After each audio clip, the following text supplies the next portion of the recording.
नमस्कार मंडळी, स्वागत आहे तुमचं आम्ही सातारकर किचनमध्ये।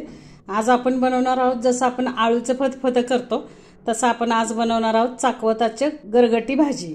त्याला चाकवताचं फतफतं किंवा चाकवताची गरगटी भाजी म्हणू शकतो।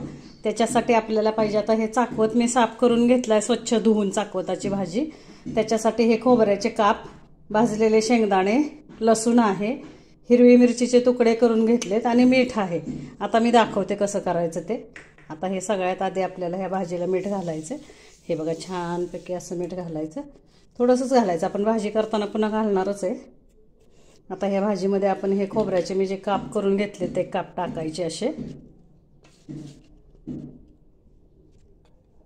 त्याच्यानंतर हे भाजलेले शेंगदाणे टाकायचे भाजीमध्ये।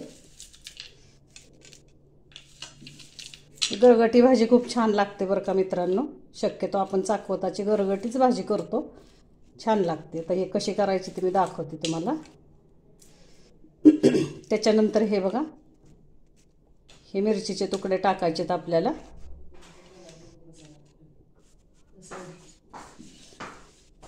आणि हा लसूण टाकलाय मी सोललेला, भरपूर सारा लसूण टाकायचा आहे आपल्याला भाजीला। त्या भाजीला लसणाचा वास यायला पाहिजे। हा बघा, आता ह्याला मी थोडंसं पाणी टाकते। हे बघा, भाजी शिजण्यापुरतंच आपल्याला पाणी टाकायचं, थोडंसंच टाकायचं। हे बघा, आणि आता मी ह्या 2 शिट्ट्या कुकरला काढून घेणार आहे भाजीच्या। शिट्ट्या झाल्या की मी भाजी कशी फोडणीला टाकायची ते दाखवते तुम्हाला। 2 शिट्ट्या आपल्या कुकरला झालेल्या आहेत। ही भाजी छानपैकी शिजली आहे कुकरला। मी आता मिक्सरला लावणार आहे ही भाजी। जास्त एकदम गरगटा पण नाही, आपल्याला अशी उबडधोबड मिक्सरला करून घ्यायची। मी दाखवते आता, मिक्सरला लावून घेते आणि फोडणीला टाकताना दाखवते। इथून काढला आपण, मग अशी चाकवत काढलेलं दाखवलं मी, भाजी काढलेली।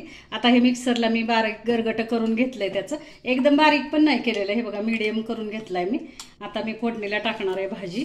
हे बघा, हे जिरं टाकते मी, तेल टाकलेले, तेलामध्ये जिरं टाकायचं, मोहरी टाकायची नाही ह्या भाजीला, थोडीशी हळद टाकायची, थोडा हिंग टाकायचा, हे मिरचीचे तुकडे टाकायचे आणि छानपैकी हा ठेचलेला लसूण टाकायचा आहे आपल्याला। हे बघा, हा बघा, आता हे आपण भाजी टाकतोय। हे बघा, हे बघा, हे बघा, आता मीठ पण टाकणार आहे आपण। हे बघा, आणि त्याच्यामध्ये थोडंसं आपण आता हे चणा डाळीचं पीठ घेतलंय मी, हे बेसन पीठ मी पाण्यात टाकून घेतलंय। बेसन पीठ हे पाण्यात टाकून घेतलंय मी। हे बघा, आता हे आपल्याला थोडी भाजी अशी मिळून आल्यासारखी, म्हणजे थोडीशी अशी काय म्हणतो आपण त्याला, घट्टसर पाहिजे ना, म्हणून आपण हे पीठ टाकणार आहे। हे बघा, हे जे मी मगाशी हे पाणी घेतलं होतं आपला कुकरला, मी भाजी शिजवून घेतली, ते हे पाणी ते थोडंसं असं टाकणार आहे मी। हे बघा,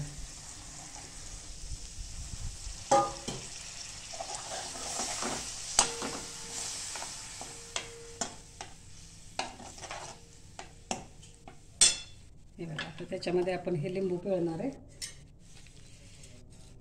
खूप छान लागते बरं का मंडळी भाजी, एकदा करून बघा तुम्ही। हे बघा, आता हे लिंबू थोडंसं असं लिंबाचा रस पिळते मी। तिखट आंबट भाजी छान लागते। अशा तऱ्हेने आपली आता ही चाकवताची भाजी गरगटी तयार आहे। ही तुम्ही दही घालायचं जेवताना ह्याच्याबरोबर, किंवा थोडंसं ताक घालायचं आणि ताकाबरोबर, भाकरीबरोबर ही चाकवताची भाजी आणि भाकरी खाऊन बघा, खूप छान लागते।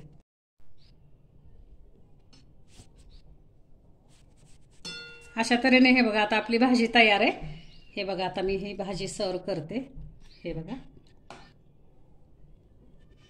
अशी चांगली गरमागरम भाजी घ्यायची, ह्याच्यामध्ये दही घालायचं आणि छानपैकी भाकरीबरोबर ही भाजी खायची, इतकी छान भाजी लागते। हे बघा, अशा तऱ्हेने आपली आता ही चाकवताची भाजी, चाकवताची गरगटी भाजी तयार आहे।